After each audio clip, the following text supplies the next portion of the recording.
statuesque, beautiful young woman, and wow, can she kill.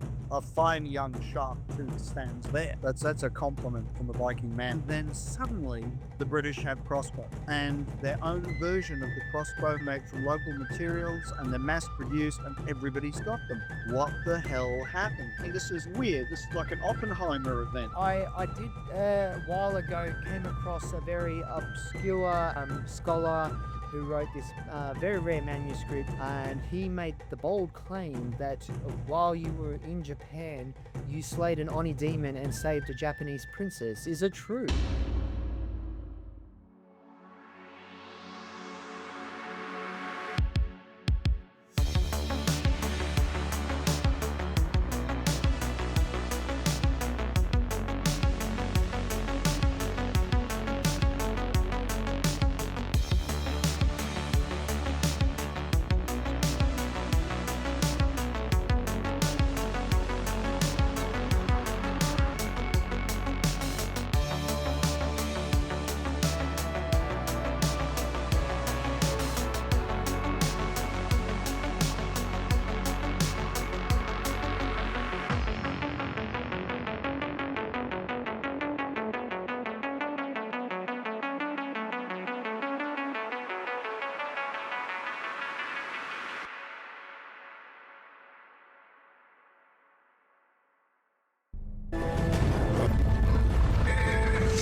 Welcome, ladies and gentlemen, to the Mighty Pen Show.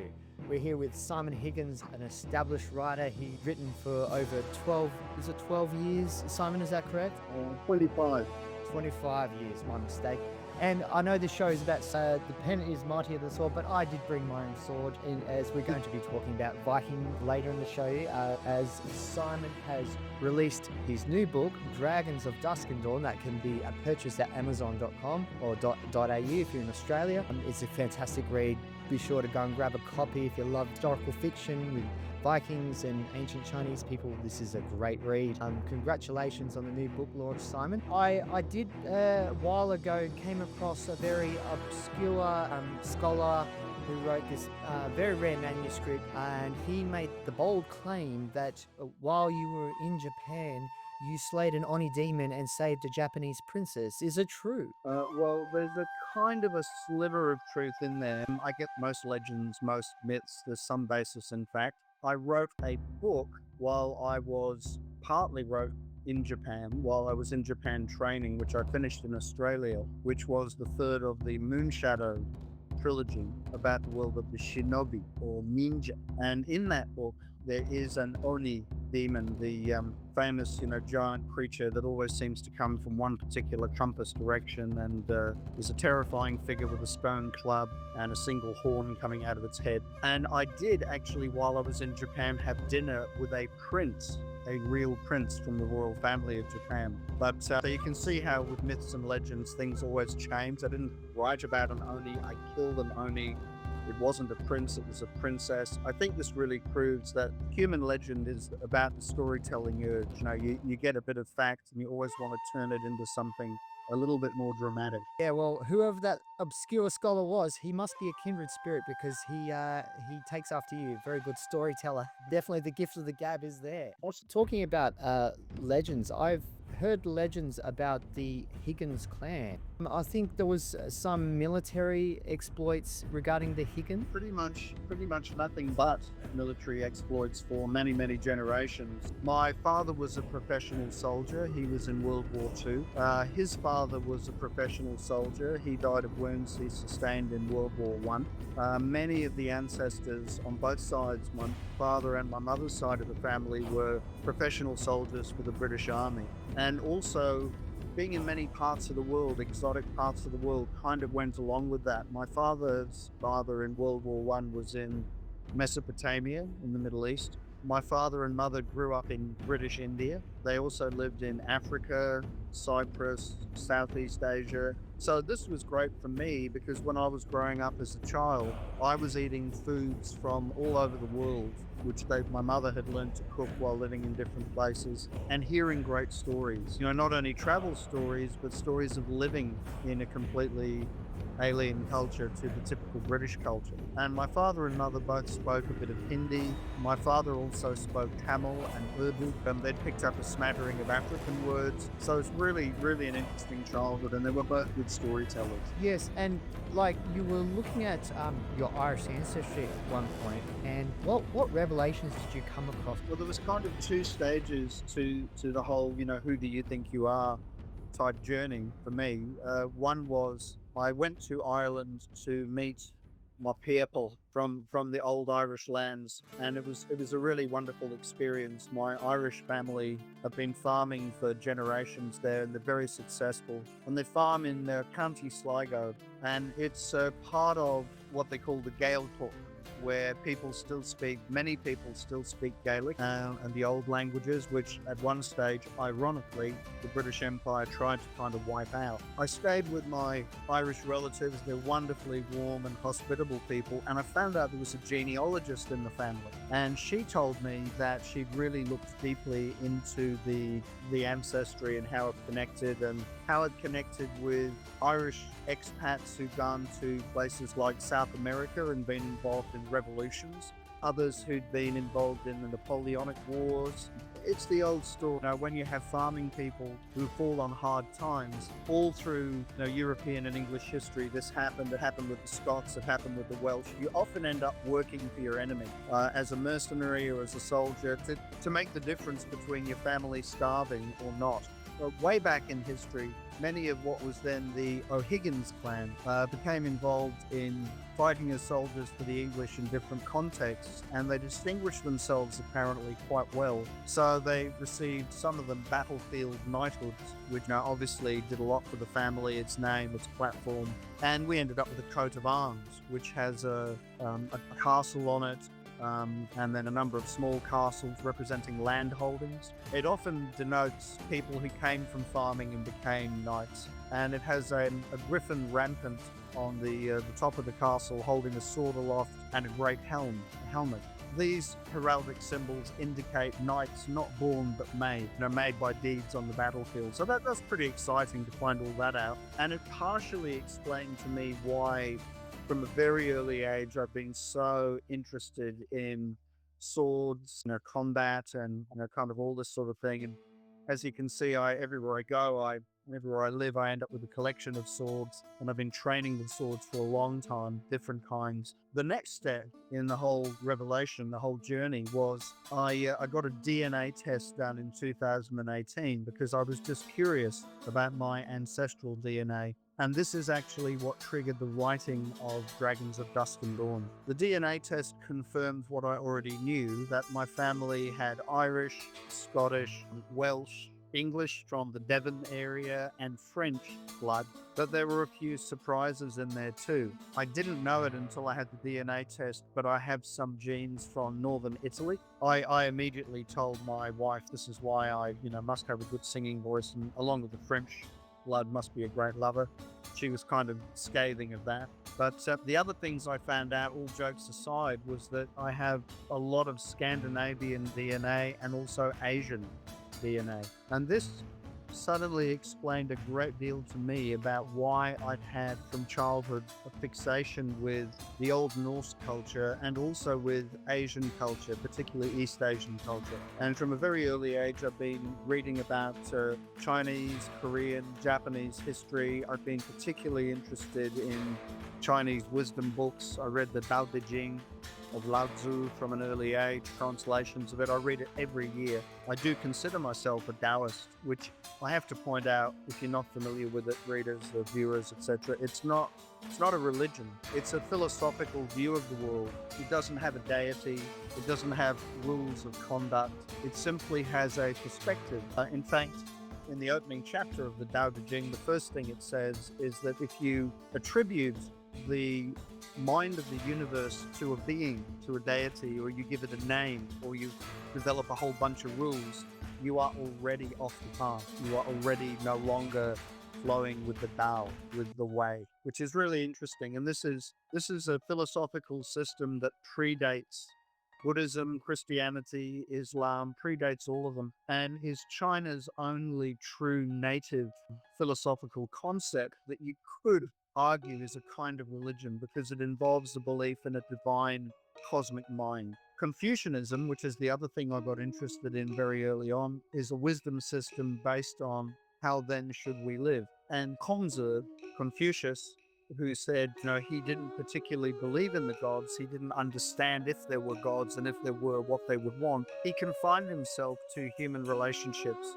and the nature of things as a dictate of how humans should be. So you have in China what are called the three pillars, which are the three pillars of Chinese philosophical culture. You have Taoism, which is the oldest and truly native. You have Chinese Buddhism, which came from northern India along the Silk Road. And of course, if you believe in the Monkey King story, or you're a fan of the old TV show Monkey, or you happen to have read The Journey to the West, which was a Chinese literary classic from medieval times, know that a magical monkey, a magical pig, a horse who was evolving into a dragon, and a water monster accompanied a very stoic priest on a long journey from China to India, guarded by Guanyin Buddha.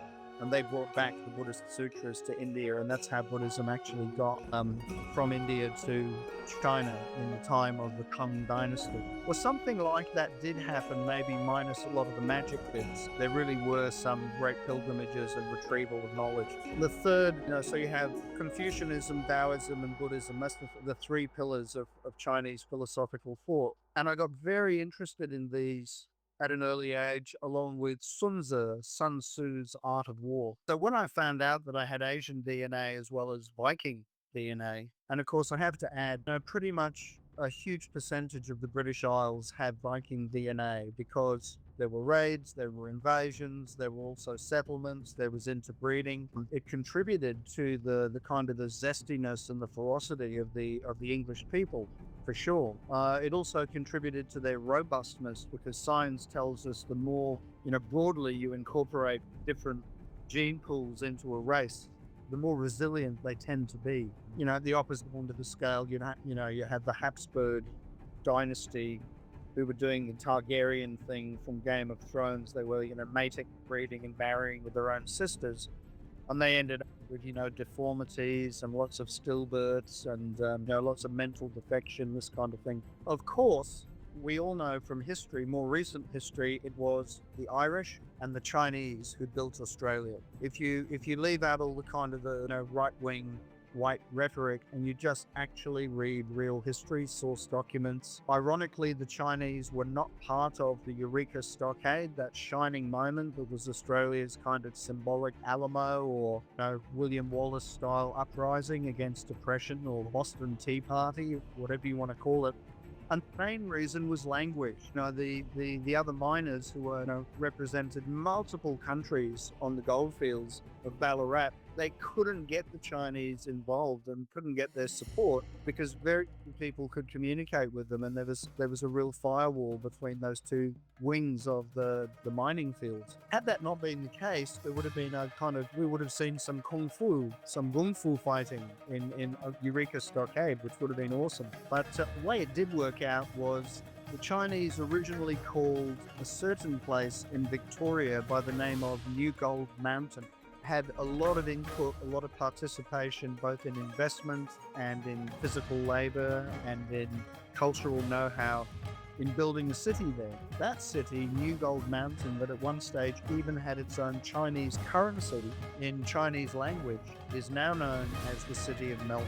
So Chinese and the Irish built Australia, and of course, find me an Irishman who does not have Viking DNA, and you have a minority group member right there, because if you go to the Dublin Museum, it is more full of rich Scandinavian artifacts harvested locally than a lot of the museums in Norway, Sweden, Denmark, and even going further south into Finland. So I realized, okay, and now I understand a lot of the drives in myself and why there is kind of a little bit of a natural conflict in my personality that's always been there. I definitely have a slightly berserker side to me. I spent 8.5 years as a police officer and 2 years as a private investigator. I had martial arts training at the time, but a couple of times when I was attacked or in a violent arrest situation, I found it quite easy to defend myself by just losing it. Losing it like the main character of The Northman. And I don't mean I grabbed people and headbutted them and went like this until they came apart, but there was a part of me that wanted to. Now the other me kind of doesn't like to lose control in any situation, and the other side of me is very naturally tactical in thinking, and along with the Tao Te Ching, I've always read Zhu's Art of War every year of my life. And about 10 years ago I moved to China and began living in China, and I repeatedly met people, businessmen, retired soldiers and others who, like me, they're Chinese natives, but like me they have a great love for the Art of War. They read it regularly and see it as yet another pillar, another philosophical system. If you look at the concepts in Sun Tzu's Art of War, it's a real warning for all those kind of hawkish political people who believe that now that China has become independent and powerful, inevitably it will start doing what America has done, which is invading countries and trying to have a hegemony. Well, I say it probably won't, based on national character, national traditional influences, and the art of war. Because in the art of war, the ultimate war is the war you don't fight. It's the war where there is a win-win outcome because you have your own strength, which forces other kingdoms to treat you properly. But you find ways to make alliances, you trade, you grow more powerful through mutual exchange of knowledge, of ideas, of doing things together. This is very much the real Chinese mindset. And I've seen that with my own eyes. So I thought, okay, well, there was a time, there've been many times in history, and there may be again when it was not so. So I got the urge to write a book where I was going to actually pit these two sides of me against each other. So that was where the idea of Einar, the young Viking raid chief, and his small army, and Hui, the scholar from Dragons of Dusk and Dawn, who represents the Tang dynasty. And you can see both these characters prominently displayed here on my t-shirt. These characters were born. So how did you go about developing these characters? Really, in a way, like most authors. Most authors, if you ask them, they'll say, "No, all my characters in some way are bits of me." Sometimes self-indulgently. So Einar and Hui are not just a representative of East and West, they're fragments of me as the storyteller. And that produced a real challenge, because once you start telling the story, the challenge is it doesn't matter if the characters are part of you or not. As the author, it's important that you be as invisible as possible, particularly when you're watching in the third person, so that there's nothing in the way between the reader and the character and the story. And you are getting out of the way, and you're really just playing the role of a camera almost. Your narrative voice should be as non-personal. It's different when you're writing in the first person, where you have taken on an acting role to be the character. That's a different function of narrative. But in terms of third person, omniscient point of view, which is the way I usually prefer to write, you're definitely not there, just the characters are there, and you are like a drone that flies between the camp of the good guys, the camp of the bad guys, shows the reader what they're doing, what they know and what they don't know about each other, which is a device for raising suspense and anticipation. How long did it take you to write the book? I wrote Dragons of Dusk and Dawn in about, I prepared for it over a number of months like I usually do, researching, and then I wrote it over the space of a month to 6 weeks, the first draft, and then a couple more months on each subsequent refining draft, and then later the editorial process with a very, very experienced high-level editor, Leonie Tile, who's something of a legend in Australian publishing. And as a result, I got the story quite lean, quite tight, because I didn't want to get into the whole thing of, and there must be philosophy and there must be cosmic views incorporated into it for the characters to have depth. But I didn't want to fall into the trap of, and now, dear reader, you should understand the way a Viking thinks, or now, dear reader, this is what the Chinese philosophical position is. I wanted things to be incidental to movement and action. And I also wanted to have a third party involved in the story. Yes, I could have done a story about a mighty Tang Dynasty expeditionary fleet sailing around the world and just coming face to face with the Vikings on their way to invade Paris, because they did that. But a massive Viking flotilla made that journey. But that would have produced a number of limitations and also would have meant tampering with existing history. What I wanted to do was propose a history that could actually have happened, but we just don't know about it. And to kind of explain that, if you think about what some of the greatest historians in the world have said, they've said history is written by the winners. History is really just the propaganda of whichever empire or kingdom lasted the longest with literacy after that war. Is also the bare bones and scraps left over to us, which we're often very lucky to get after all the real source material was destroyed.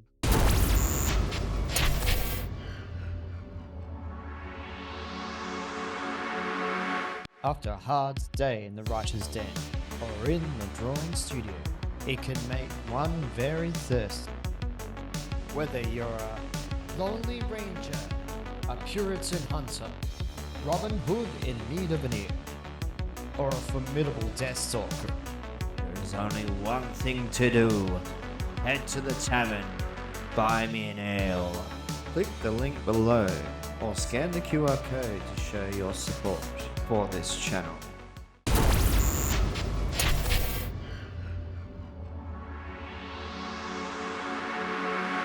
Now, you think of the burning of the great library of Alexandria, where all of the great histories and documents and details of the early world were pretty much wiped out. Alexandria in Egypt had a law that any ship that came into its harbor had to report any books that it had aboard.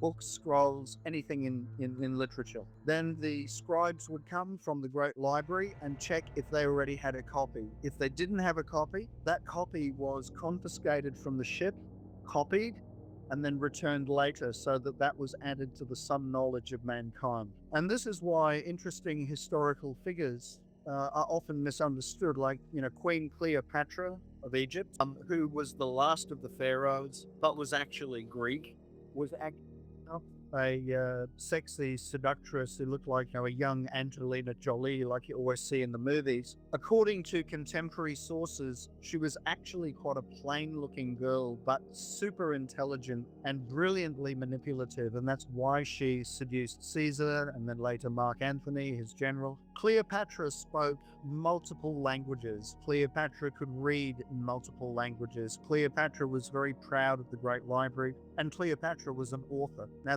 some of the kind of the shocking things we do know. I wonder what else we would have known had the library not burned. Getting back to Vikings, how do they fit in the picture of this book? Vikings, of course, were an oral tradition culture. They told sagas, and it was only much later, after the events inspired by their sagas, that the sagas got written down. And there were more than one kind of Viking dialect or language, which also made it more complicated. And the crazy thing is that some of the most Viking stories, we only have them because basically they were plagiarized. They were poached. And a great example is the Beowulf story, which is about a Viking hero going to another Viking kingdom, fighting a monster, saving a king, saving his land, becoming an anointed hero, then going home, growing old, and having to come out of retirement and fight one last time, like Clint Eastwood in Unforgiven, this time against the dragon. This is a quintessential Viking saga, but basically an Anglo-Celtic or Anglo-Saxon epic, where the authors incorporated Christianity into the story because they were themselves of that faith, and they wanted to make it palatable to Christian Great Britain, Christian England. That's a really interesting twist because it's very authentically Viking in so many ways, or Scandinavian. in so many ways. And yet we have that, and we don't have a lot of the original sagas because they were either a basic outline was carved on stone in runic and later lost, or it was never carved, it was just handed down during all those long winters, the tradition of storytelling. This is why we do know so much about the Vikings. They didn't have TV, they didn't have the net. What did they do during those long winters when they were living on stored food, and a lot of the time you just could not go outside? They told stories, they played games, they wrestled, they drank, they wenched, whatever. That was kind of there, and that's why they saw the afterlife as being like that. The bright halls of Odin were basically going to be the same kind of place. A long winter where you are with heroes and you're telling stories about raids and battles, deeds of daring do. There are beautiful women. There are, endless feasting, fantastic ale and mead, and you're among the gods, and the gods are now your buddies, and you can high five with Thor, hang out with all these great heroes. What about the Chinese? Similar problem, even though they were an intensely literary culture. The Chinese were famous for having the most fastidious and advanced bureaucratic system in the world, that to be a public servant in, you had to pass a grueling exam. And that imperial exam system, which was around and set up the scholars of the Tang Dynasty, led to everything being recorded, everything being written down. And the Tang Dynasty was a super advanced culture of its time on Earth. It had the biggest city on Earth, Chang'an, which is now the city of Xi'an. It had advanced technology. It had a very open and modern kind of attitude towards the rest of the world. It had ambassadors, diplomats, scholars from multiple other countries living in the capital, interacting in discussion groups with the emperor and the high officials.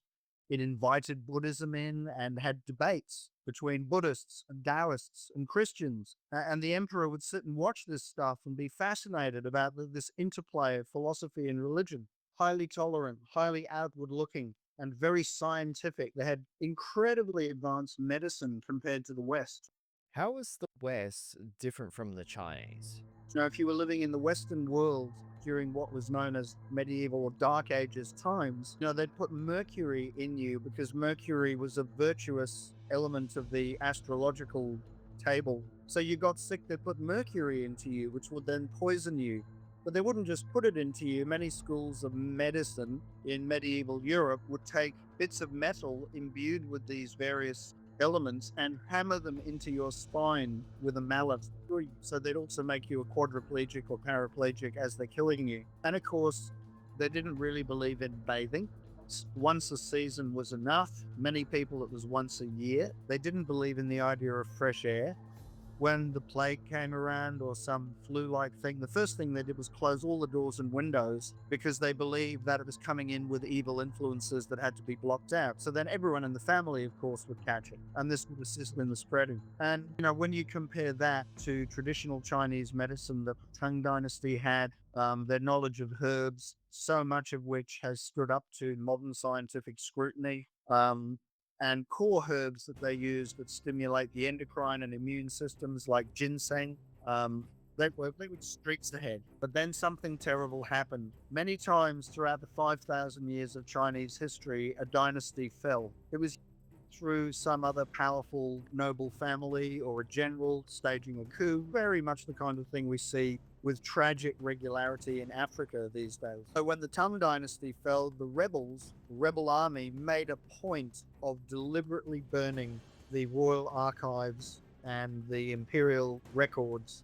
in Chang'an. So achievements of the Tang, the heights of their science, their weapons, what they could do, all the books, all destroyed. They went out of their way to do it. We do not know what the greatest achievements of the Tang Dynasty were. We have lots of anecdotal information. Not know whether or not they sailed to the far ends of the earth exploring, acquiring knowledge. It would have been just like them. It would have been typical of them to do so. So in my story, the Tang, who are always gathering new information, while they're traveling west to the Middle East, they come across an Arabic translation of the charts of Pythias the Greek. And Pythias was a real person who, in the times of the glory days of ancient Greece, the Athenian ascendancy, democracy, all this stuff, in that era of classical Greece, he actually set sail for the far west, and he charted further west and north than anyone who left the mouth of the Mediterranean.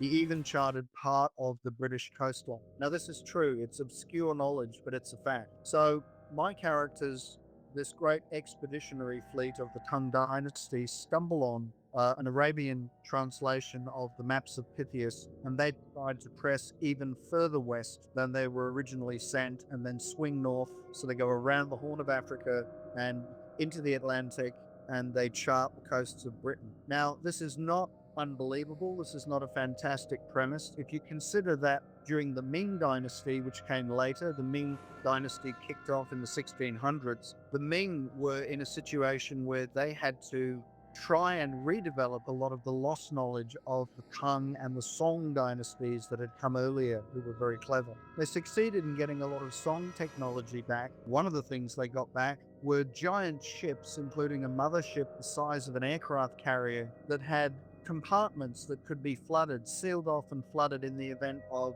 hitting a reef or being rammed by an enemy warship. So basically, this is the same concept as the Titanic, except the medieval Chinese technology worked. They actually tested it and it worked. So during the Ming dynasty, under an admiral called Zheng He, who was a Muslim and a unit, a mighty Tang expeditionary fleet sailed to Africa. And they brought back exotic animals for the emperor. They established new trade relationships. They got new documents, new knowledge. If it happened in that era, it could easily have happened just a few centuries earlier with the Tang, who had easily as good technology, though it was set back after the fall of the empire. In regards to the book, how is this related? Presses west, and their mission is peaceful. Their mission is to make friends as far across the horizon as Chinese have ever gone, make new trade arrangements, get new knowledge, bring it back, new animals, new samples, discover new languages. So they have a team of scholars on board who can speak multiple languages, including Yang Hui, and they are conducting a survey of the British coast and making first contact with Anglo-Christian kingdoms just as the Vikings come in from the east, begin doing raids, and plan to stage a minor invasion, see how much they can grab. So you have a triangle here. You have three elements. You have an Anglo-Christian kingdom led by a wise and visionary king, but they are not particularly powerful militarily. They have quality in their military force. They have a real butt-kicking general who's a bit of a living legend and deserves to be. That's General Cuthred. But you don't have the numbers and you don't have the experience to go up against a ferocious and also very cunning foe like the Viking. So when Hui gets involved with these people, he's in an interesting position because he comes from a culture and he's had a father whose entire academic career and focus of study and attention was the art of war. And part of the art of war is defeating an enemy of greater numbers, greater ferocity, different tactics. So I set up a situation where you have three mindsets and three worlds in collision. And I did a great deal of reading, a great deal of research. There is absolutely no reason why this could not have really happened back in history, and records of it erased, lost by the Vikings conveniently because it didn't always go so well for them, lost by the Tang because of the burning of their archives, and covered up later by the Anglo-Christian kingdom involved because there were waves of openness than xenophobia in the early kingdoms of Great Britain. If you look at how some kings of early Britain were willing to do deals with the Northmen, give them bits of land to live on, say, look, you can live among us as long as you'll fight for us, which is what the Romans did, what the Tang did. It's an enlightened attitude. You turn your enemies into elite fighting true allies. It's also, by the way, what some of the Vikings did with the Sami, the Laplanders. who were kind of like the ninja of the Scandinavian world, because they were forest hunters and they were stealth hunters, and they didn't do raids the way the Vikings did, but they were extremely good at scouting, hiding, camouflage. And there is some evidence that the Vikings at times would use Laplanders, would use Sami as kind of stealth forces or stealth scouts. So I incorporated that kind of idea as well. And of course, if a king came along later who decided we shouldn't have these Northmen with their blood-soaked pagan religions living among us, we need to wipe them out.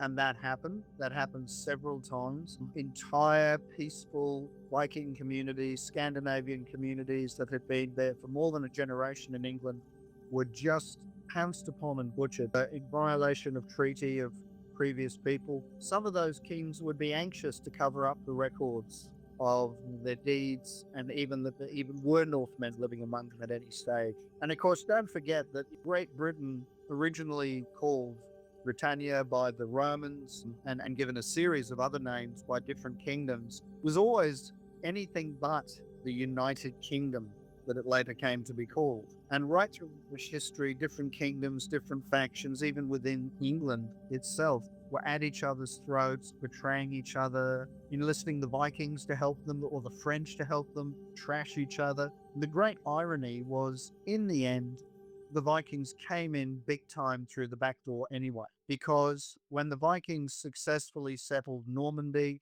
parts of northern France, assimilated into the population, invigorated the population with their ferocity and with their expansionist and exploratory attitudes, what you ended up having was the Normans. And it was descendants of Rollo the Walker, who we see in the TV show Vikings. He was called the Walker because he was apparently so huge they could hardly ever find a horse strong enough to carry him. While approaching the battlefield, Rollo would walk, or Rolf as he was sometimes known, would walk alongside his buddies who were all on horseback, because a horse just couldn't handle him, particularly with a bit of armor on. It was his descendants in the form of the Normans who successfully won the Battle of Hastings and ended up overrunning England and starting a new dynasty. So in the end, the English were made Viking, whether they liked it or not, at least in terms of their leaders. Where did the crossbow come from?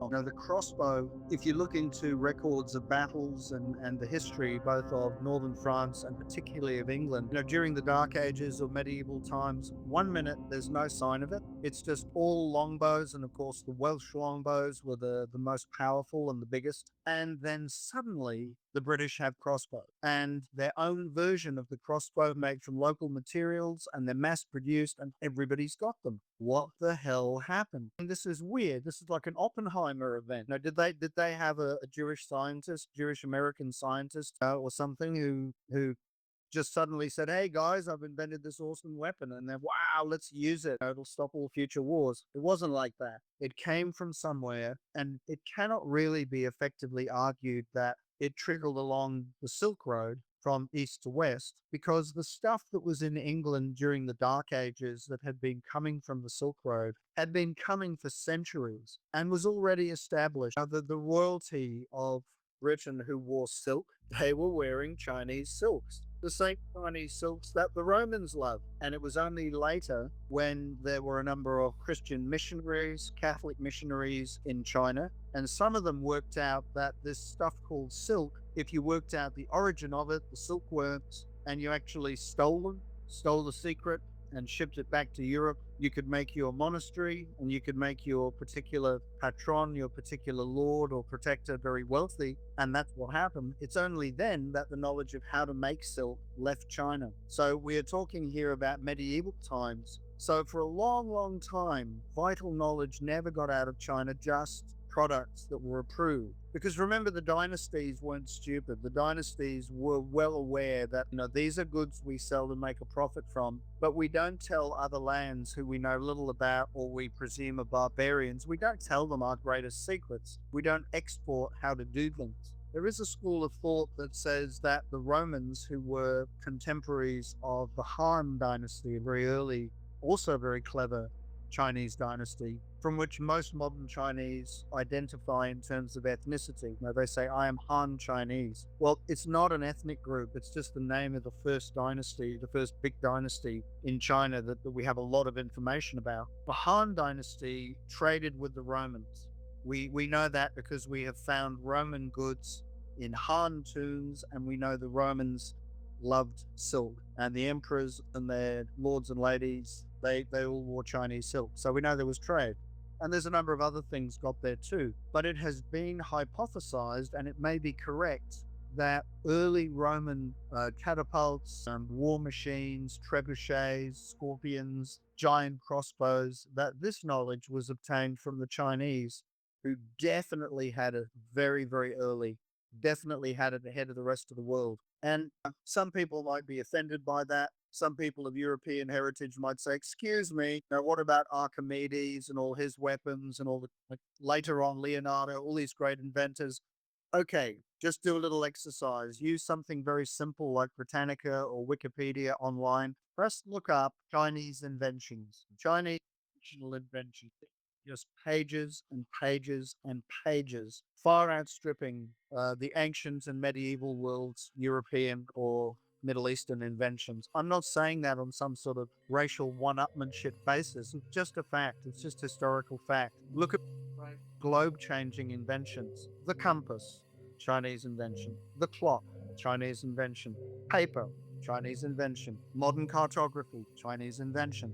Astronomy, Chinese. I could just go on forever. And I'm not downplaying all the wonderful Islamic science and learning and medicine and technology and the invention of the telescope, all these kind of things which originally belong in the Middle East. But in terms of sheer volume, whether you are talking about golf, whether you are talking about deep sea navigation, whether you're talking about underwater mines, these are all ancient Chinese inventions, ancient Chinese creation. It's probably likely that the Romans got their best battlefield weapons, the old on my command, unleash hell, the great opening scene of Gladiator, all of that is probably Chinese tech, which the Romans, of course, fine-tuned and developed because, they were clever people too.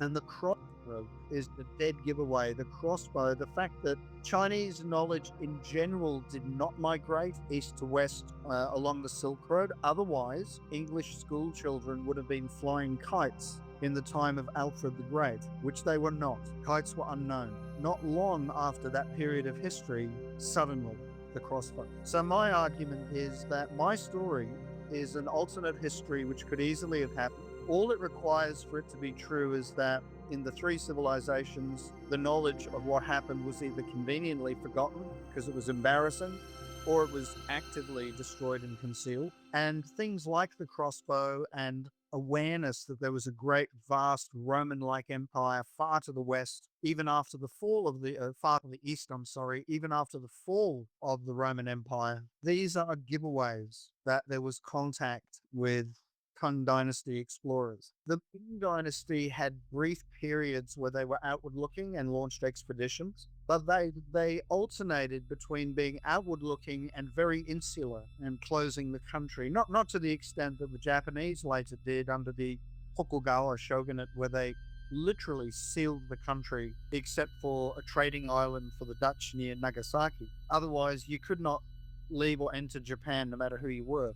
Not like that, but the Ming were fairly insular a lot of the time during their period, and that didn't help them later towards the end when they started encountering now more evolved Western cultures who had taken Chinese inventions like gunpowder and the cannon and taken it to a whole new level that made them invincible against Chinese armies. However, if the Ming were at least that intermittently outward looking, why wouldn't the Tang have been when it was really such a part of their whole mindset? So I don't know how there could not have been Tang expeditionary fleets and pressing west. I don't see how it couldn't have happened. Yeah, that's really the setup of Dragons of Dusk and Dawn. And then as you can see from the cover characters, I focused on a number of very interesting characters in each of those cultures and what they represent about the dynamism of those cultures. That is very fascinating, Simon. So you mentioned some of the literary sources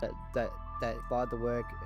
Would you say that the Icelandic sagas, like Scandinavian literature, Definitely. It's interesting that just a few years ago, nobody even knew, in terms of the general population, the names of any of these sagas or any of the characters from them. If they had any knowledge at all of kind of the Viking culture and mythos, it generally came from Marvel comics and then later TV shows and animations, and then eventually, in recent times, the Marvel movies, because of Thor, who I understand the Icelandic speakers call Thor, not Thor. So characters like Poles or Trolls, as it's written in Dragons of Dusk and Dawn, who is a berserker, Einar, the young Viking raid chief, and Yrsa, the potential shield maiden of legend. These characters definitely are based on the kind of epic flesh and blood characters you see in the sagas. And thanks to Michael Hirst's writing, Michael Hirst's a great screenwriter with fabulous historical knowledge, and of course he gave us the Tudors TV show years ago, which funnily enough had Henry Cavill, Superman, in it as a very young lord. It had Natalie Dormer from Game of Thrones as Anne Boleyn, one of Henry's ill-fated squeezes. It was a really brilliant TV show which dramatized the Tudor dynasty. Thanks to shows like that, and of course he then, on the strength of that, got to write much later, Vikings. Thanks to Vikings, the world got introduced to a lot of saga characters. And Ragnar Lothbrok, his family, these characters are, of course, people that we can say there's a historical basis. But in the retelling of their lives, naturally they get pumped up to become semi-legendary, superhuman. The whole idea that if you look into the sagas about them, Ragnar, rather than looking at a certain actor from Victoria, I love the way they always have Aussies playing the Viking leads in the show. I love the way the Vikings of saga legend did end up having godlike powers or godlike things happening to them. Uncle, in the sagas, Ragnar Lothbrok has certain trousers that he wears made from goat skins. I assume they're not just smooth, shaven goat skins. I assume they're actually hairy and they make him look something like a satyr. But they apparently made him invulnerable to harm, so he couldn't get wounds in the legs like arrowheads or glancing sword or axe cuts, which is kind of interesting. So some of the anecdotes like that, the literature like that, these characters definitely were an influence. And also everything that I could find out about the tongue and their scholar system, their way of thinking, that all factored in, that all got into the story. Yeah, it's definitely interesting conversions of different worldviews, diverse characters. I particularly like, so far from what I've read, is the comparison between the king Adentius, is that correct, and Cuthred. You get this impression that they're almost worlds apart. Cuthred's very grounded in reality, while Adentius is he's not very pragmatic. He's up and head in the clouds sort of thing. And while Cuthred, he's just very skeptical of those scholarly type. That's the impression I get. Yeah, you're right on the money there. Basically, what I was trying to do with Audentius and Cuthred was take some of the early kings who were very interesting figures, very outstanding figures in British history. And a classic example who Audentius definitely borrows traits from is Alfred the Great. And it's not for nothing that, this particular king is one of the few to ever get a title like the Great. Alfred was a pretty outstanding character, and he was definitely a warrior scholar. So what I tried to do was I tried to get kind of the sometimes self-clashing aspects of Alfred to divide them into two men who worked very closely together in the story. So Audentius is the scholarly type. He was raised by a warrior scholar father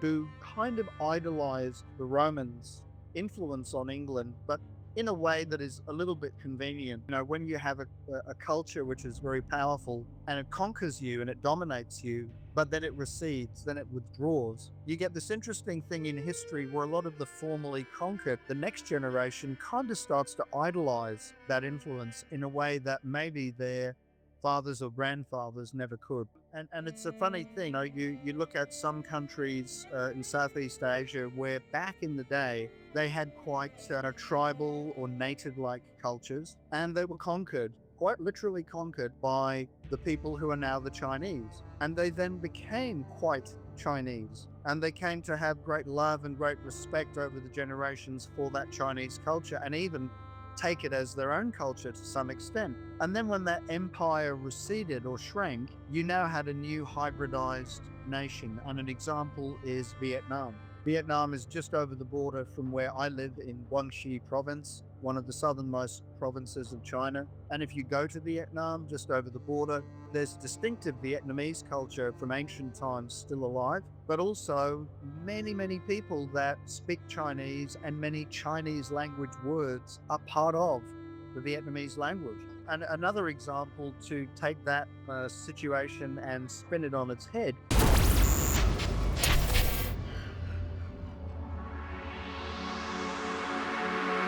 If you would like to give extra support to this channel, we have a catalogue of merchandise that can be purchased on teespring.com. Merch includes a variety of tops, shirts and hoodies for both men and women. Click on the link below to order your merch, represent and support this channel for future content.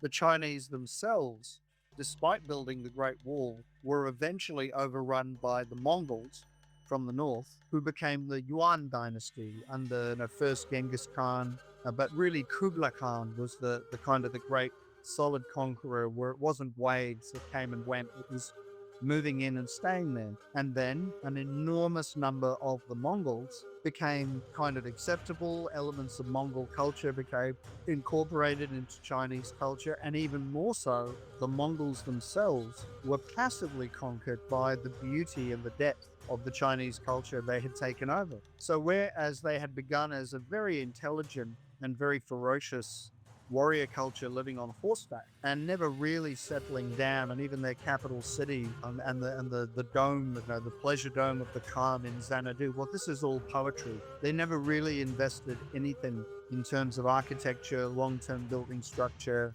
written culture in their own capital. They were always nomads, expanding, conquering, adventuring. But once they had got into China, they became, in their own words, the words of many Mongols later, seduced by the sheer beauty of the culture, and they decided not to rule from the back of a horse, but from a capital. So their blood, their dynamism was added to the Chinese people, and to some extent they romanticized the people they'd conquered. So these processes always go on.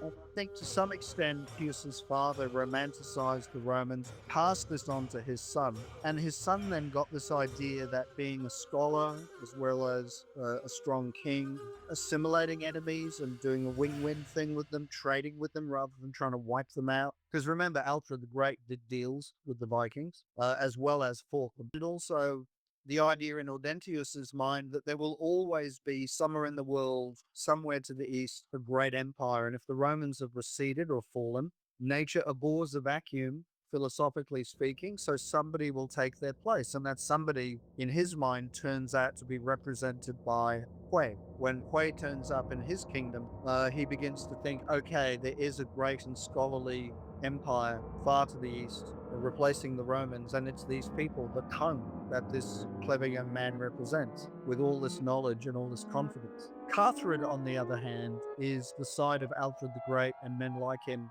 who just knew there is a bottom line. And the bottom line is, if we pay off the Northmen, we're going to have to pay them off every year. And the problem with the Northmen is there isn't one group of people called the Northmen. There's a whole bunch of kingdoms over there with different rulers fighting amongst themselves, different politics, different attitudes, and it's a meritocracy. Now, this is the weird thing about Viking culture. The Viking culture strangely had elements of a number of different kind of anthropological models in it. It had elements of very traditional tribal culture where you have a witch doctor, a soothsayer, a wise man or a wise woman, a seer who scatters the bones or the runes and tells you the future, and this can really influence politics. You also have elements of democracy. You see in Dragons of Dusk and Dawn, you see the ritual of horns and stones, which is my clarification or amplification of the idea that at Viking community meetings in many Viking towns and villages, they had a thing called The Thing. I love the name of it, The Thing. That's the way the Vikings described it. There's going to be a monthly thing where they get together and they solve disputes and issues, changes of community policy and plans for the future, survival plans for the community. Some of these are solved by voting. So into cleaned out large animal horns, polished stones which are closely monitored are taken, one by each member of the male adult community group, those wearing armorings, and they get to vote for or against a referendum. However, the bottom line is the Vikings sometimes voted. The Vikings sometimes went by tradition, which was very tribal and quite superstitious, but at other times they went purely on meritocracy. Who is the smartest? Who is the toughest? Who's already proven they are? That's the person that gets to rule or gets to lead. And of course, this also hooks into the idea of occasionally trial by combat, which the Anglo-Christian kingdoms themselves practiced. And I just want to point out here, there's an interesting thing. When you're a kid in primary school or you're in middle school and you read these kind of simplified history books as the boys' own adventure type standard history book, they really always paint the Vikings as people to whom you give full marks for courage in terms of exploring West, discovering North America, taking great chances, having really advanced for their time navigation. But there's always this undercurrent of, in the end, they were monsters because they raided other kingdoms, carried off women, and took slaves. They did, and in the time they existed, pretty much so did everybody else,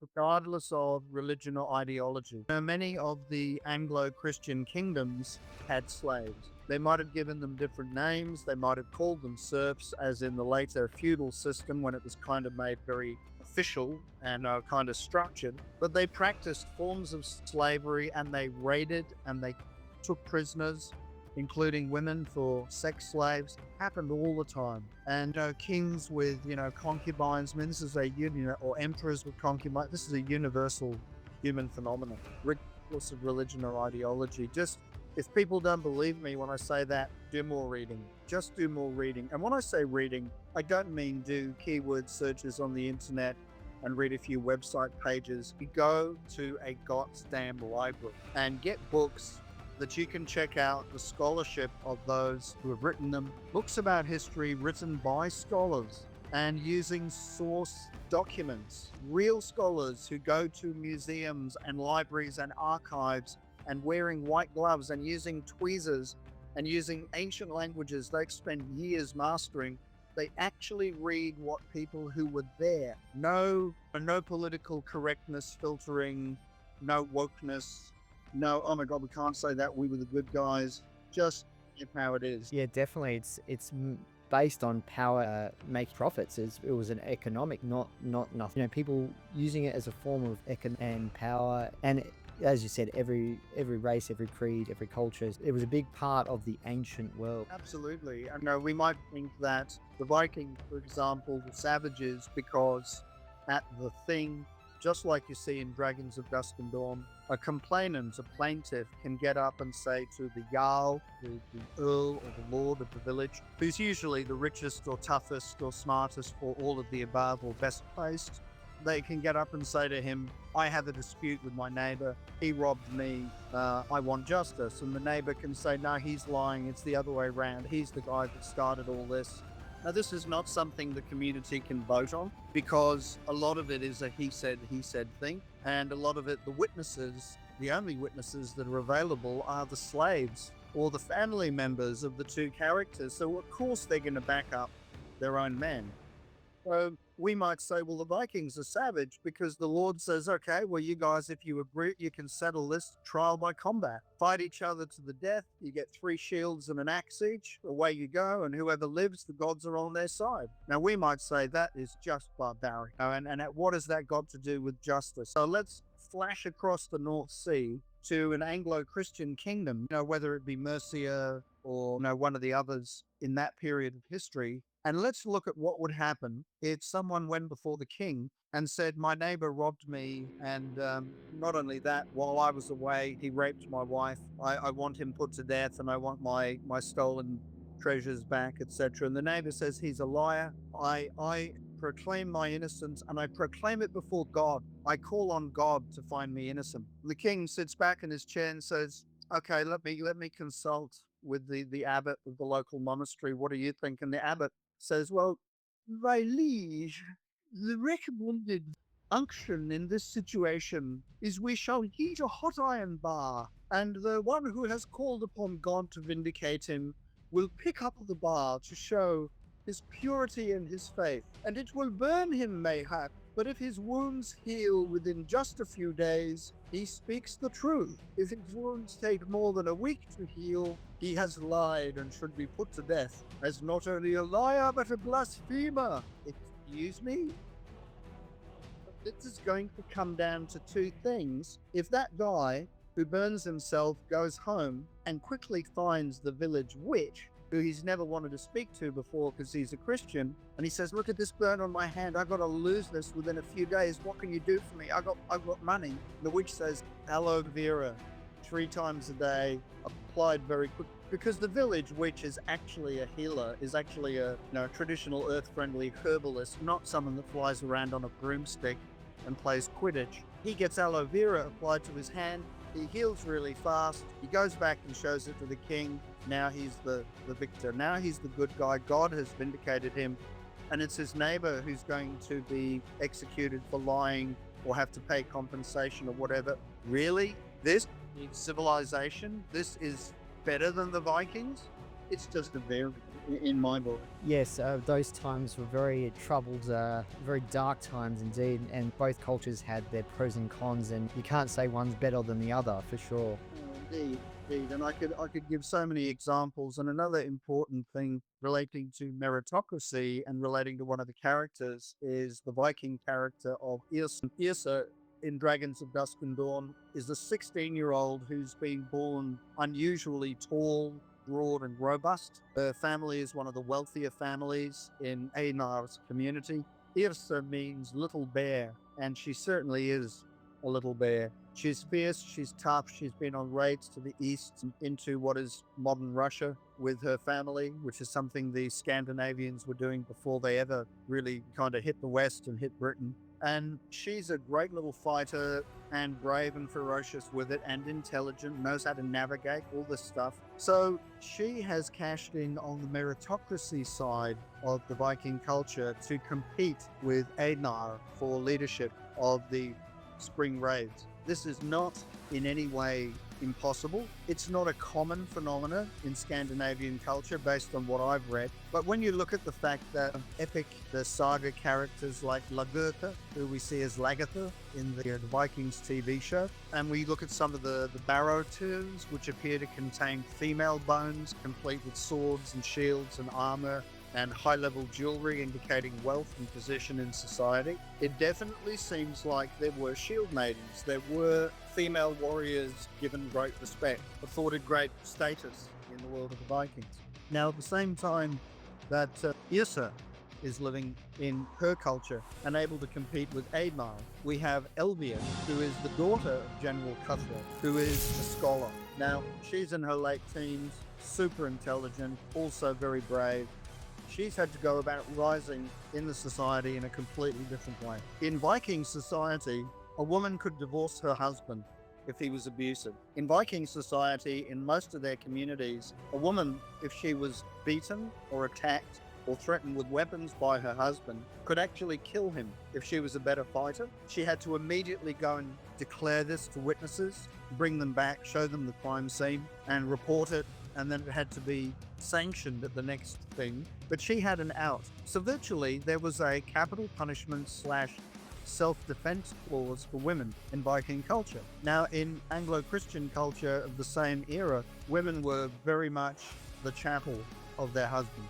Christian husband had complete rights to their body, and there were no, mechanisms by which they could say, he beats me, he's abusive, he's dominating, and they were certainly not encouraged to be warriors. There were women who came from noble families who seized opportunities to assert themselves and use their cleverness and courage. One is the Lady of Mercia, who was, quite a warlike leader and a female scholar and very tough. And in my book, in Dragons of Dusk and Dawn, Lady Elvia, the daughter of General Cuthred, is that kind of girl. She's cunningly manipulated the great interest in religion as a way of getting herself around being forced to marry early to a much older man with means and then become a chattel. And when she's got to the point where she's, through these cunning maneuvers, engaged and built a relationship with the visionary king, she's obtained something almost unheard of in her culture, but not impossible, just very hard to get. And that's being sanctioned, being anointed as a female scholar. So now she doesn't have to marry. She hangs out with the scholarly monks. She speaks and reads Latin. She's often consulted by the king because of her demonstrations of intelligence and insight. And she's the logical person to be put together with Quay in terms of a liaison officer and translator who can help him to prepare the kingdom to withstand the onslaught of the coming Vikings. So Yrsa, who is part of that onslaught, has established herself, and as you read the novel, you'll see this, with displays of matchless courage and ferocity, which all the Vikings, the men, admire. And it's not begrudging admiration. No, it turns them on. They think it's fantastic. Tall, statuesque, beautiful young woman, and wow, can she kill? Look at that. Look at her fight. And you hear some amusing dialogue where she does something like this, and one of them will say, "A fine young sharp tooth stands there." Now, a fine young sharp tooth, that's a compliment from a Viking man. Elvia, on the other hand, whose name means elf-like, and it's kind of a very old English word. Elvia has had to use her wits to maneuver herself into a position where the mind grants freedom and the mind grants authority. So this is interesting for Cuthred, her father, because he's a guy who's made his name with the point of a lance on horseback and with the swing of a sword, but he is so proud of his daughter. He lost his wife in childbirthing. Elvia came into this world at the price of his wife's life, and she looks like her mother, so he has great tenderness and nostalgia in his heart towards his daughter, and he's immensely proud of her intelligence. But he also is somewhat conflicted about the fact that she's close to the king, and the king is, as you said, kind of this idealist. He sees the future, so he wants to project the kingdom into that future. Cuthred's answer is, the world only respects strength, and you only demonstrate strength by wiping people out. And this particular little kingdom has just had a border war, which is now in a state of détente with their northern neighbor. And one of the twists in the novel is the fact that a lot of the intelligence information they get, the early warnings and the opportunity to set up for defending themselves, comes from that northern neighbor who comes under attack from Viking raids first. So old enemies become new allies begrudgingly, or over a state of kind of Cold War mentality, thanks to Einar and his people starting to arrive and starting to look for their game plan. Yeah, I'm really looking forward to reading the rest of the book and to seeing how everything develops with converging cultures and converging worldviews and military strategy. Fascinating read, and not only the characterization, but the for those who are unfamiliar with your body of work as a writer, I was wondering if you could share what started your journey as a writer. That's an interesting question. So my background was law enforcement. I was a police officer for 8.5 years, as I said, private eye for 2 years, working on murder cases. And towards the end of that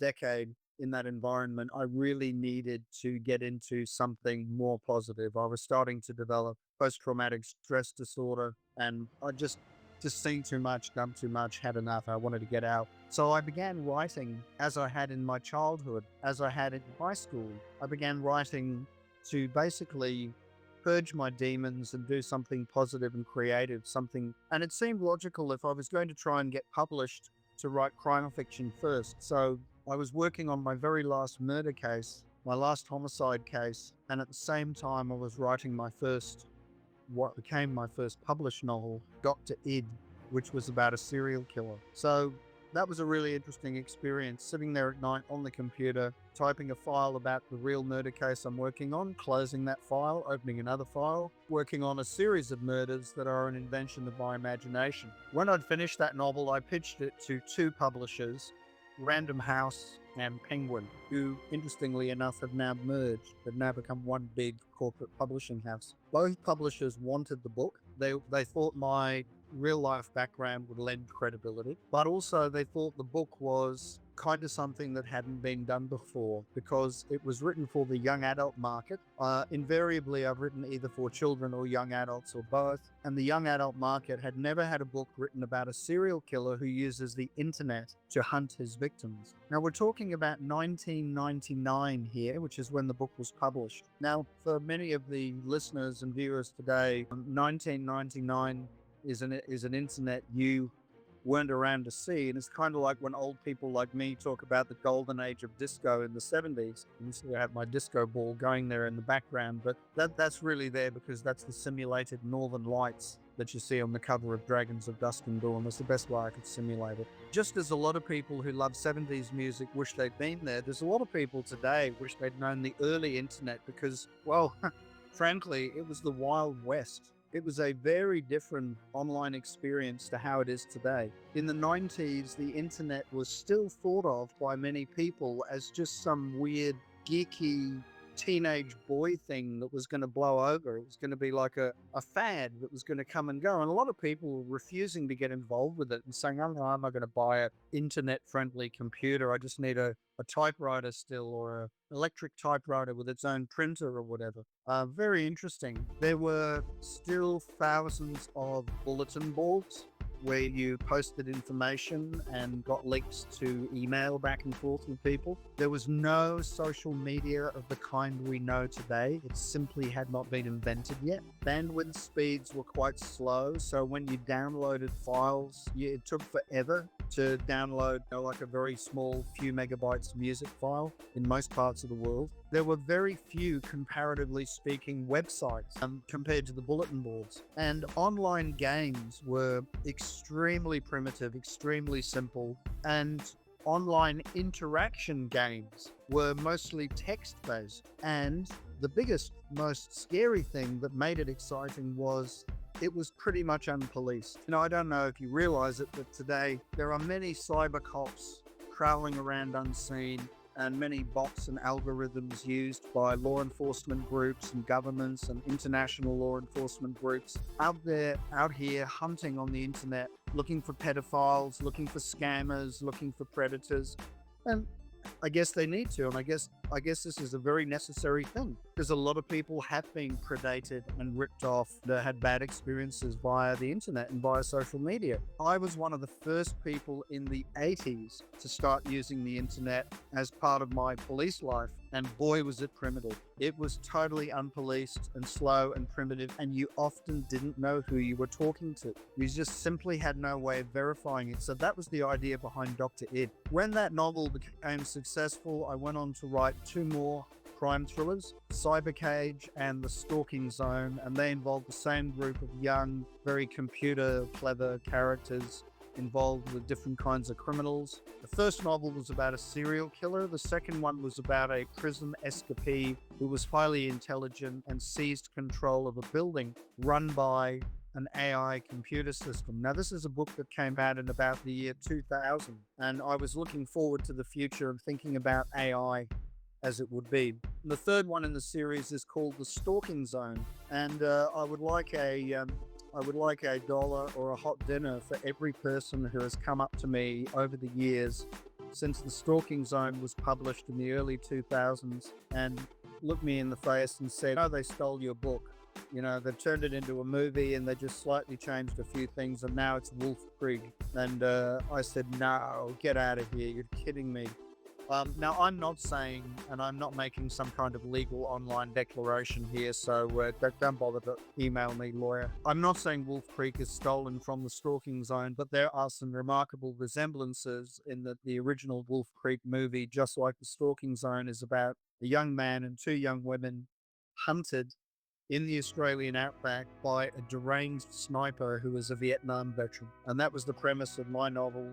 It did very well, got great reviews, and obviously quite a few people read it. So after that, I thought I'm going to write some espionage spy thrillers incorporating submarine technology, because I've always been a scuba diver, been very interested in shipwreck diving and deep diving, and I had a number of licenses to do that. I did all the training, and I had friends who were in the Royal Australian Navy who got me information about submarines, got me on board submarines, this kind of thing. I've always been fascinated with submarine technology and underwater rescues and what's involved in them. I wrote another 3 books, Thunderfish, Under No Flag, and In the Jaws of the Sea, which are about a young billionairess who disappears from the world of celebrities and the social world following an intense personal trauma. And she witnesses the massacre of refugees, of boat people trying to make it to Australia by modern pirates. Now, this actually happens sometimes, even today. And she's so traumatized by this, she locks herself in her cabin and obsessively reads for months the book that her late father left her, along with the shipping empire and all the money he left her,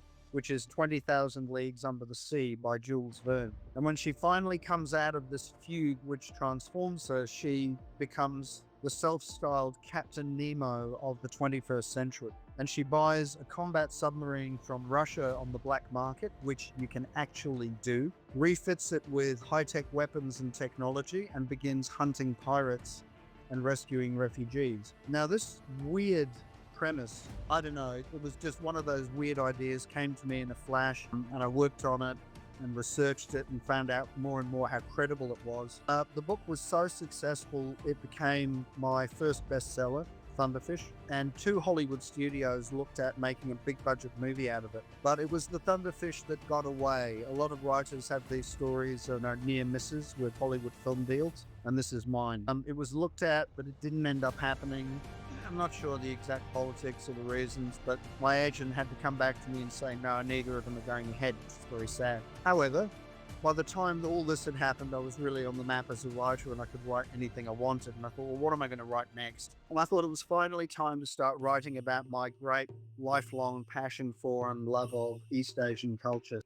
When did you first go to Asia? I'd first gone to China, Japan, and the Philippines when I was in my early 20s, and that had really cemented for me this feeling of love and familiarity with the cultures, which I couldn't really explain. So then, in the 2000s, I started writing training in the way of the sword, the way of the katana, the Japanese sword, so that I could really write great dueling scenes, accurate dueling scenes, and also understand samurai thinking, samurai tactics.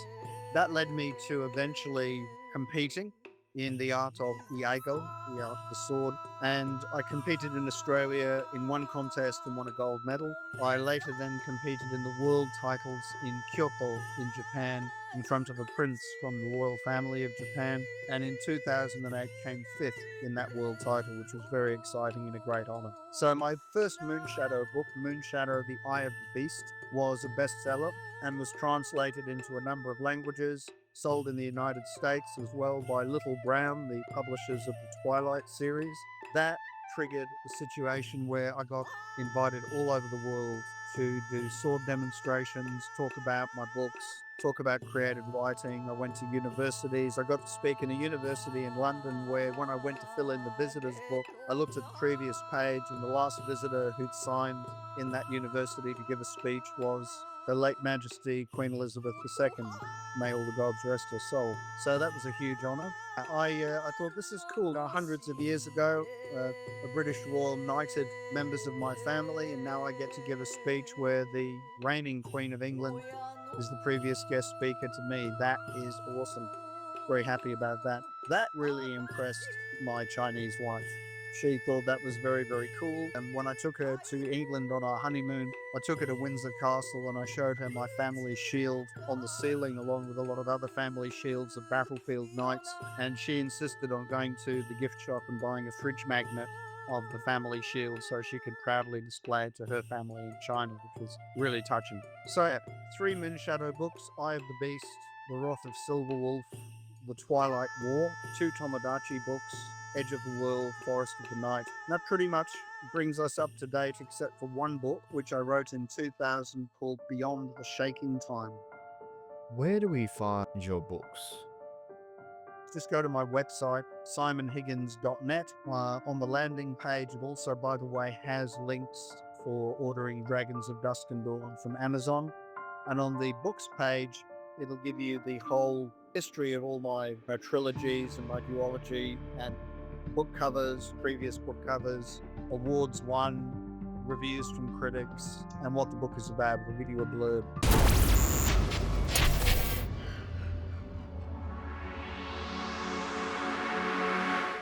age of Conan Unchained. The mythical lands of Hyboria calls to thee. Wondrous quests are a need to be vanquished.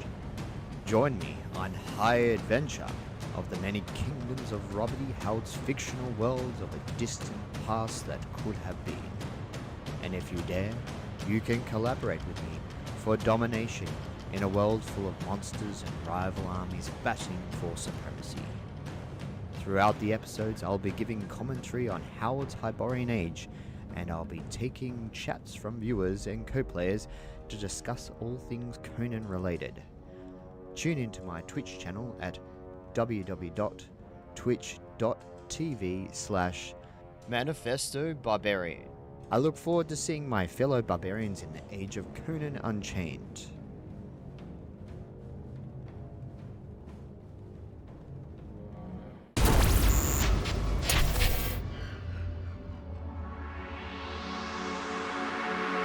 So the only other book I hadn't mentioned is Beyond the Shaking Time, which I wrote while living in northern New South Wales in the Tweed Valley. And when I was there, I lived there for more than 20 years, and it was a lovely, lovely place visually. It was a hippie community, and there were lots of people from different parts of the world. I had a friend who was an Israeli and others who were Swiss. So there were some Aboriginal people, Indigenous people I made friends with. It was a lovely environment, very eclectic. And I began thinking about this whole thing of global warming and climate change. This is in the year 2000. I thought about what happens if the polar ice caps really melt, and what happens if, along with the freak weather, we see more tectonic activity, more earthquakes, and as a result, sections of land rise and fall. What if Australia floods?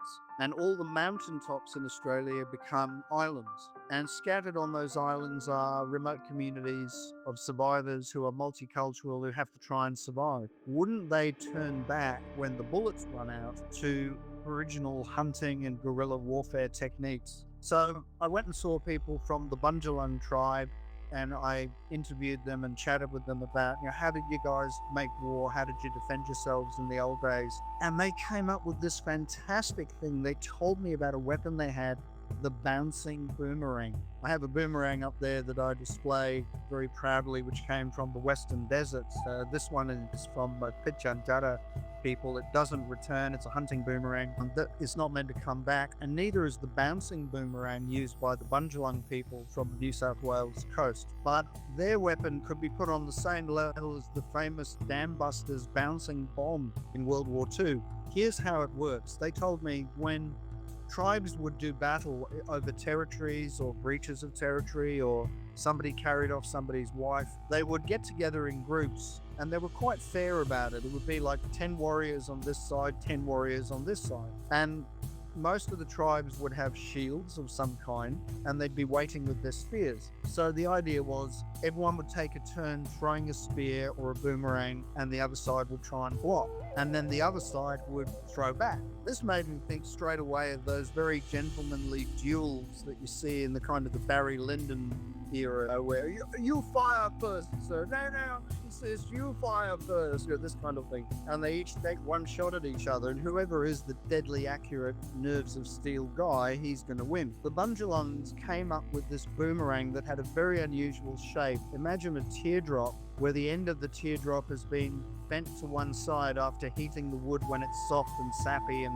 foaming in a fire. You throw the shield, throw the boomerang not at the shield or at the guy, you throw it at his feet. And they worked out a design that when it spins and it clips the ground, it bounces up underneath the enemy's shield, going at the jaw or the throat or the chest, and the edge of it has been sharpened with flints and then hardened in the fire, so it's like a little wooden razor blade. So I thought, good heavens, the Bundjalung years ago came up with their own indigenous Australian version of a giant ninja throwing star. Does the same job, and the purpose is to wound. And I said to my indigenous friend, who I acknowledged in the front of the book, I said, so why wound? Why not kill? And he came out with something that you find in Sun Tzu's Art of War, Sun Tzu. And it's a brilliant Clausewitz, the Western authority on making war, total war, that guy.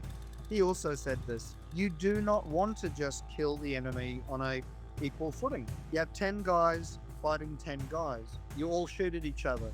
You kill one of theirs, they kill one of yours. Now you're back to where you started. 9 guys fighting 9 guys, right? But if you wound somebody on the other side, it takes 1 or 2 men to carry him off the battlefield and another man to tend his wounds, bind up his wounds so he doesn't bleed to death.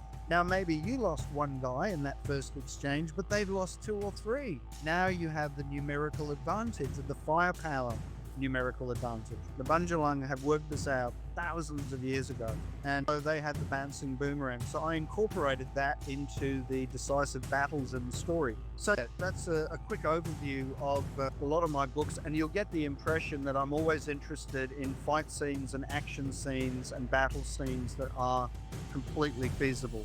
That's true.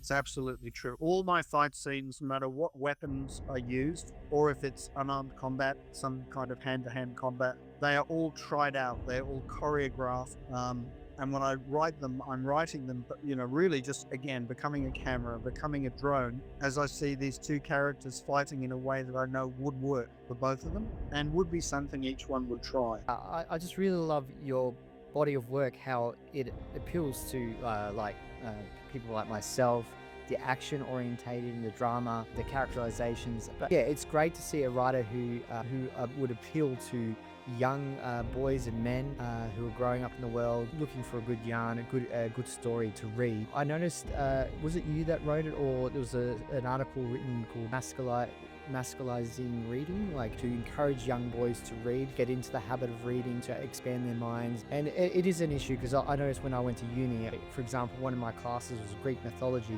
It was just a room full of women, and there was only one other guy in the class, and it was kind of like, well, there's not enough readers. But it's weird, because the myths, like your stories, are very that would appeal to young men, the myths and legends, the heroes, the heroic tales. And it's sad that some people don't pick up on that. It's I like that idea that you that article. I haven't read it yet, but I've read about it. If you like to share something. That was in an academic journal for teachers, and it was about me, and it was about my work, as you say, masculinizing reading for boys. And I think the guy who wrote the article really nailed it, in that the most important thing I had to offer, or have to offer, is the concept that usually when you see warriors portrayed in stories, it's modern stories in the form of American movies. It's warlike or brave characters, be they cops or soldiers or whatever, and that's all okay, and that does to some extent reflect real life and human experience. But no, we can't all be the guy from Die Hard. And in the end, the guy from Die Hard didn't have a very happy run. If you follow the John McClane character, Bruce Willis, through all the Die Hard movies, he loses his wife, he's estranged from his kids, so he's burnt out, he's seen as a maverick, he's seen as uncontrollable. In the end, he's a very unheralded hero. And boys, young men, are looking for a point of reference for their masculinity, which is now very hard to find, because the world has gone down a very interesting path. When I was a child, I knew my father was a veteran of World War II. I'd seen all the photographs of him building bridges so British tanks could cross the river under fire and engage the enemy. I knew he'd captured a Japanese platoon in World War II that had taken people prisoner, and he'd liberated them. I'd had all these great stories. I had great pride in my family history. And when I looked at my dad, he'd retired from the army, he'd been in civilian life, he'd become an executive working for a corporation in Adelaide. He was a very disciplined, polite, adaptable man. They're quite gentle, but purposeful. And he liked to read, he liked to tell stories, he liked to watch historical movies and TV shows. His influence on me was definitely about the value of discipline. And my mother was a much more kind of funny, wild, skittish, creative character, great storyteller, very good with languages, a huge reader, and quite an adventurous woman. She'd been a nurse in World War II.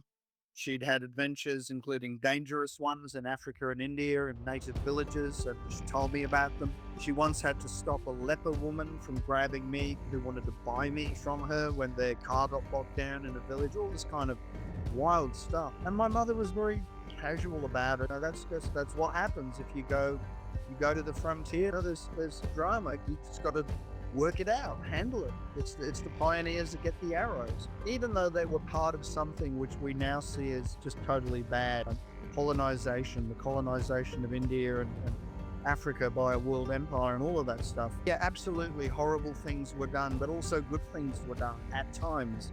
The modernization of those countries, the building of hospitals, the introduction of education, the dismantling of warlords who'd been feuding among themselves and creating huge casualties and who showed no signs of stopping. And this, I'm not about to try and justify anything from history. I'm just saying this is as it was. So the one big thing I got from my parents was that politeness and discipline and manners and self-control are part of the way of the successful warrior and explorer and adventurer. And when I started to get East Asian teachers, like Chinese teachers of Kung Fu and Australian teachers of Chinese Kung Fu who'd been taught by high-level Chinese masters, and when I started to have Japanese masters in my life and I had to interact with them speaking in Japanese, same message was coming through. Discipline, politeness, values, notions of honor, these are central to the power of the warrior, the way of the warrior.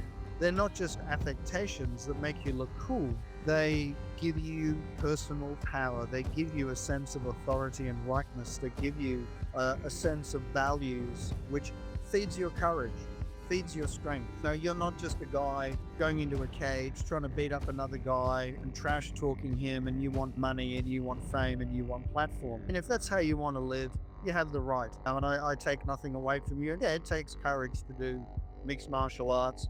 It takes a lot of courage to get in a cage with a guy who, if he gets you on the ground, he's just going to punch your face in and break your cheeks and your nose and knock your teeth out until the referee stops him because you just look too defenseless. It does take courage. I think it takes even more courage to learn whatever martial art and to decide that you are going to not just be a fighter, you are going to be a classical warrior. Because in that Greek literature that you study, you notice that in Homeric tradition, there is no way you can divorce the decisions of the warriors from their particular world, their particular code of honor. Why does Hector, knowing that Achilles is pretty much invincible and Achilles wants to kill him over killing Patroclus, why does Hector still go out there and face Achilles, knowing that he will fall and knowing that if he falls, Troy will probably fall? He tells his wife why, and he basically says, I cannot go on fighting this war while other Trojans, lesser warriors than me, who can't claim as many kills on the battlefield, who can't claim this glory before the gods, while they go on doing it and I hide behind being a prince, I hide behind the walls of Troy, and I give up the chance to get for myself, for you, for my family, and in the sight of the gods, the greatest glory a man can ever get. The man who either does kill Achilles or is killed by him the most bravely of all. That's his mindset. Cannot divorce Hector, the family man, the guy everybody relates to more than Achilles, who is semi-divine, who's a bit of a mad dog, who definitely has a crazy death wish. You can't divorce Hector, the Hector in all of us, from that mindset. So I believe in writing about all the warriors that I've written about, I have deliberately gone out of my way to deeply embed the mindset they would have lived by had they been real people, and how that would have affected them, and to humanize it. So I think there's a lot of confused people running around, and one way we can help with that as storytellers is not to preach values in a non-fiction sense, but just say, look at what is admirable about warriors, and ask yourself why. Why do we end up cheering for Moonshadow? Why do we love Kenji in the Tomodachi series? Why do we love Otsu, young female samurai character in Tomodachi? Or Snowhawk in the Tomodachi books, a female shinobi, young girl ninja? What is it about them that makes them irresistible characters? And Issa in Dragons of Dusk and Dawn, similar thing. It's really because of their value system. And we don't have to embrace everything about it. No, we don't have to buy the whole thing lock, stock, and barrel. We have to develop our own. Were there Vikings who were just psycho killers and rapists? Absolutely. Were there samurai who were just bullies? Of course. Were there ninjas who just loved killing because they weren't trying to change history or feed their people? They just loved killing. Must have been. But that's not the point. I'm not saying, are there people in the military who get off on the power of their weapons? Oh, there are. Are there not also many noble people who just want to live a disciplined life, defend their country, sometimes go as a peacekeeper into places where they're defending other people's families and country? Yes, there are such people. And brave old world that has such people in it. Yeah, if there's any message to my books, it's don't throw everything out. Don't throw the baby with the bathwater out as far as tradition goes. I've been to some schools where I have to say, private schools and public schools, the teachers really got that. The teachers really got that and really took pride in presenting my works and my mindset to both the boys and the girls. And I was not in any way, doing a political correctness, wokeness, pandering to feminism thing when I spoke to the girls and said all throughout history young women have become legends by being brave in battle and brave to their convictions, even when it cost them their lives. And if anybody here, if any guy thinks that that's nonsense, then you should be the first person to, in your next incarnation in a parallel universe, fight Joan of Arc, Jeanne d'Arc, or fight Hua Mulan, the real Mulan, not the Walt Disney Mulan that sings into a mirror and looks like a Mexican kind of character. The real Mulan from China, if there was one, whose dedication to family and community was such a powerful and driving motivation. Taking her father's place, fighting in battle, incredible. Probably was a person behind that legend. So it's not a gender thing. It's just that traditionally it's been boys who've always been groomed from an early age for the military, particularly in the English public school system. Now, my father went to a boarding school that, like most boarding schools, had its own regiment, and that regiment drilled with rifles, with real bullets. And if that is a classic example of breeding the cannon fodder of the next generation, I don't know what is. So now young men are growing up in a world where lots of voices are screaming in their ear, no, stop being so macho, and for heaven's sake, never acknowledge the pride of male power and its achievements in the world. What, be embarrassed about fighting wars sometimes on the right side and sometimes for good? Be embarrassed about building cities? Be embarrassed about being the sheriff or the defender of the weak? Be embarrassed about real chivalry, real knights, real honorable men of Bushido? No, don't have to be embarrassed about that. Just be against the bad examples of it, of which there are many from history. Be that kind of chivalric knight who doesn't know just how to joust and use a sword and mace and chain and throwing axe and all these other different specialized weapons and ride a horse par excellence, but knows how to let a lady go through the door first and how to do a very smooth and courtly bow as you give way to her. I've said to a lot of boys in high schools, this, by the way, is also the path much more smoothly to getting a quality girlfriend. Because generally speaking, girls are not looking for a guy who looks like he belongs in the opening scene of 2001: A Space Odyssey, jumping up and down on his knuckles and grunting until the obelisk arrives from space to send out the vibes that create language. Think about it. Think about it. It's not a coincidence that all through history, some of the most famous and noble and beloved knights and knight characters wrote love poetry. The idea of a warrior poet means a warrior has a sensitive side to them. And one of my most favorite historical paintings of samurai, which many people would recognize from its description alone, is of a very powerful looking samurai wearing his sword, bending over in a field and very gently and carefully and delicately holding a single flower by its stem so he can smell it, with a look on his face of rapturous delight. So this is the kind of the important thing I hope comes across always throughout my work. Now, have I spent a lot of time learning the science of how to kill another human being with a weapon? Yes, I have, and it's interesting.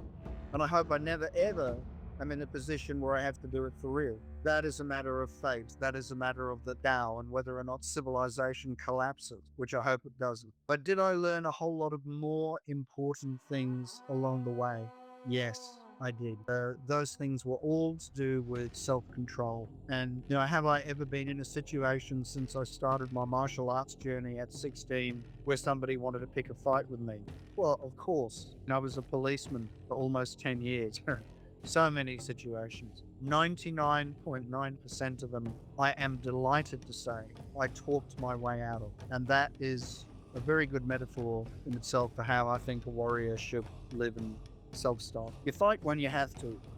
And when you have to, win. When you don't have to, remember that in a situation in a world today where people, generally speaking, do not fight with any sense of code or honor, and you getting knocked out or going to the ground does not, like it used to at some phases of history in some cultures, it does not signal the fight is over, you have won, leave the guy alone. In many parts of the world these days, they will just kick you to death, or the guy will just pull a knife and stab you even when you're already beaten in a fist fight. Don't chance it, don't risk it. If you're a young man, you're in a hothead situation, the other guy's serious or he's got mates and you can run away, run away. Definitely. It's the, as Bruce Lee would say, the art of fighting without fighting. Use your wits, your mind, your ability to talk, persuade, use all these different skills and tools in life. And I really like the philosophy you bring, and it's such a positive message for men and women to, as you say, build character, which is rare these days. I think good writers, that hero's journey as in like someone,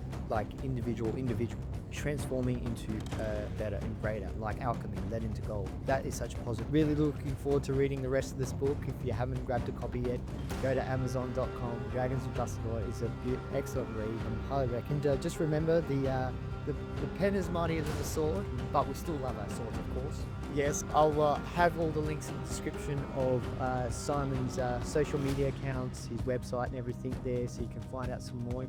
Just wanted a big thank you to Simon for coming to the show today. It's really appreciated you taking the time to share your story, your journey, your writer's journey, your life's journey, and talking about your books. It's very fascinating. Is there any thoughts you want to share at the end of this interview that you'd like to leave?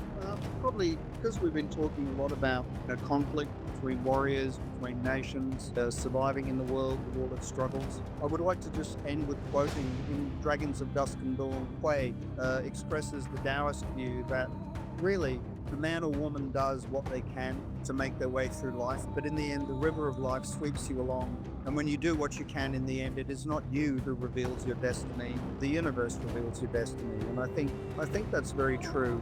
I think life is like a multi-lane highway where it's up to us to change lanes to our benefit, to our improvement. It's also up to us to acknowledge that there are some highways we can't get on and some highways perhaps we can't get off. And that interesting contradiction is the place where wisdom lies. But in terms of surviving struggles, I'd like to end with a quote from Sun Tzu from The Art of War, a simplified quote, not a direct translation from the Chinese. And it just comes down to this: he or she will triumph who always knows when to fight and when not to fight. That's one of the most valuable insights and pieces of advice I've ever been given, and anyone could ever give me. Very wise words indeed. Well, thank you again, Simon. It's a real pleasure to have you on the show. We will probably see you in the future. Again, when you've released another book, we look forward to, I'm imagining there probably will be sequels, so I'm looking forward to seeing how this saga will blossom in the future. Thank you so much. It's been an honor to be with you. Thank you. Thank you very much for watching. If you haven't liked and subscribed, please like and subscribe to support for future content. And we will see you soon. Stay strong, stay swole, and stay juicy. Bye-bye. For you viewers out there that wish to keep up to date with Simon Higgins' activities online, you can find him on Facebook, YouTube, and his official website, www.simonhiggins.net. All these links will be provided in the description below of this video. Thank you for watching.